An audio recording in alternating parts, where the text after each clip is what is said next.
Hello दोस्तों, कैसे हैं आप लोग। आशा करूँगा कि आप लोग ठीक ही होंगे।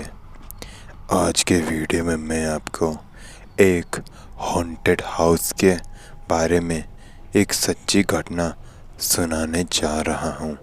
सो वीडियो को एंड तक ज़रूर सुनिएगा और ऐसे ही हॉरर और मिस्टीरियस कंटेंट रोज़ सुनने के लिए सब्सक्राइब कीजिए कार्तिक वन। और अब आगे की कहानी मैं आपको सुनाऊंगा उस हॉन्टेड हाउस में रहने वाले मालिक सुभाष जी के पॉइंट ऑफ व्यू से।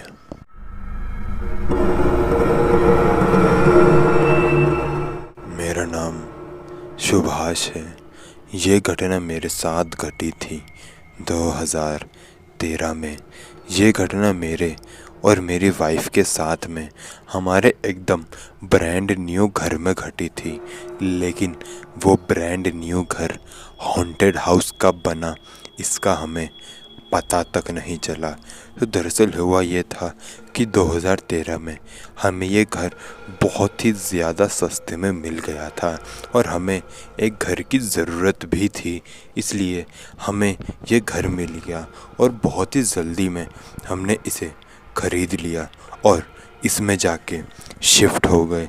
लेकिन हमें क्या पता था कि इस घर में शिफ्ट होना हमारी ज़िंदगी की सबसे बड़ी गलती होगी।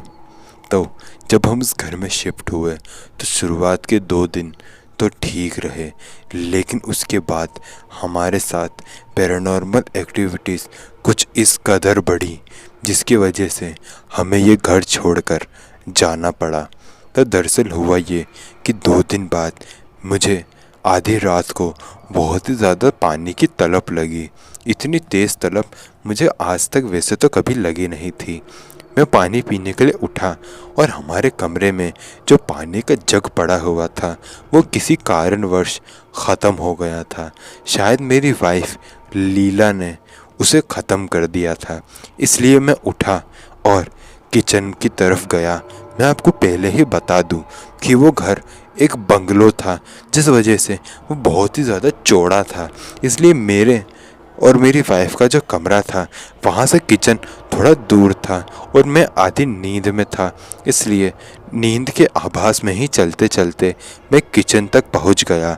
वहाँ पहुँचने के बाद मैंने पानी पिया और पानी पीने के बाद मैं जैसे ही पीछे पलटा तो मैंने देखा कि लीला एकदम मेरे सामने खड़ी थी। उसे देखकर मैं इतना ज़्यादा डर गया कि मेरे हाथ में जो पानी का गिलास था वो नीचे छूट गया। मैंने लीला को पूछा कि तुम यहाँ क्या कर रही हो, तुम तो सो रही थी ना।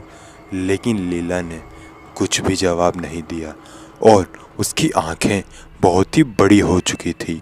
इतनी बड़ी आंखें कि देखकर ऐसा लग रहा था कि मानो थोड़ी ही देर में ये आंखें बाहर निकलकर गिर जाएंगी। लीला का एक हाथ मेरे सामने था और एक हाथ उसने पीछे छुपाया हुआ था। मुझे ऐसा लग रहा था कि शायद उसने अपने हाथ में कुछ छुपा के रखा हुआ है। मैंने लीला को पूछा कि लीला, तुम्हारे हाथ में क्या है, तुम क्या छुपा रही हो। लेकिन लीला ने कोई जवाब नहीं दिया। उसके बाद लीला थोड़ा साइड में खिसक गई और उसने अपने हाथ से मुझे इशारा किया कि मैं चले जाऊं।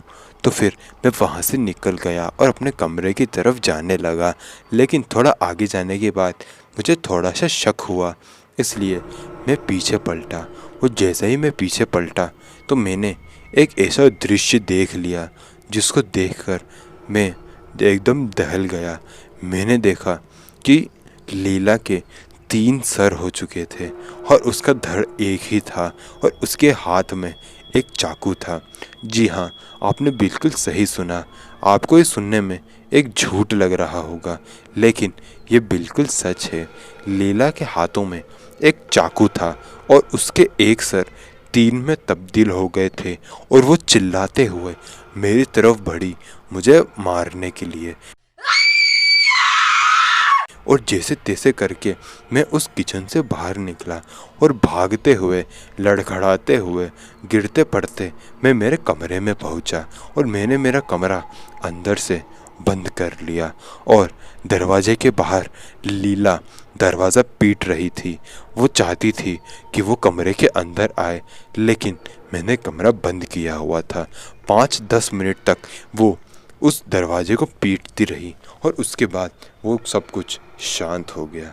ये जो पूरा घटनाक्रम था वो 20 से 25 मिनट का था। उसके बाद जैसे ही लीला की आवाज़ आना बंद हुई, उसके बाद मैं चुपचाप अपने बिस्तर पे जाके बैठ गया और सोचने लगा कि आखिर ये अभी अभी मेरे साथ हुआ क्या है। मैं ये सब सोच ही रहा था, तभी मेरे सामने वाली दीवार पे एक चीज़ लिखी हुई आई और वो चीज़ ये थी, मेरा घर छोड़कर चले जाओ, मेरी तुम्हारे साथ कोई दुश्मनी नहीं है। अगर तुम मेरे घर से नहीं गए तो मैं तुम्हें जान से मार डालूंगी। ये चीज़ जैसे ही मेरे सामने लिखी हुई आई तो मैं समझ गई कि लीला के अंदर जो आत्मा आई है वो इसी घर के मालिक की आत्मा होगी, जो कि नहीं चाहती कि हम उसके घर में रहें। इसलिए वो लीला के शरीर के अंदर घुस के मुझे मारना चाहती है और हमें इस घर से निकालना चाहती है। इसलिए अगली सुबह मैं लीला को लेके उस घर से निकल गया।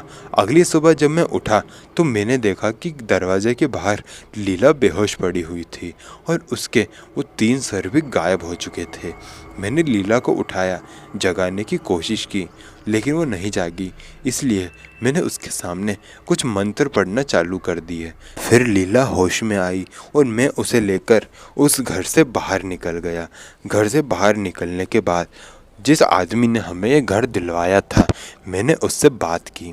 उसने मुझे बताया कि ये घर उसे एक बैंक की नीलामी में मिला था। जब मैंने बैंक के मैनेजर से बात की तो उसने मुझे बताया कि ये घर एक हॉन्टेड हाउस बन चुका था, क्योंकि इस घर के मालिक ने अपनी बीवी को जिंदा जलाकर मार दिया था और उसके बाद वो वहाँ से फरार हो गया और फिर कहीं भी दिखाई नहीं दिया।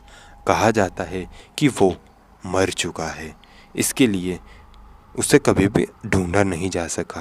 लेकिन उसके बाद से ही यह घर एक हॉन्टेड हाउस बन चुका था और इसकी कोई कीमत नहीं बची थी।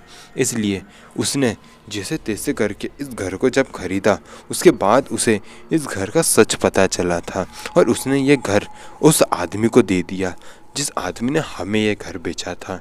ये सच पता चलते ही मैं समझ गया कि आखिर यह हमारे साथ हुआ क्या था।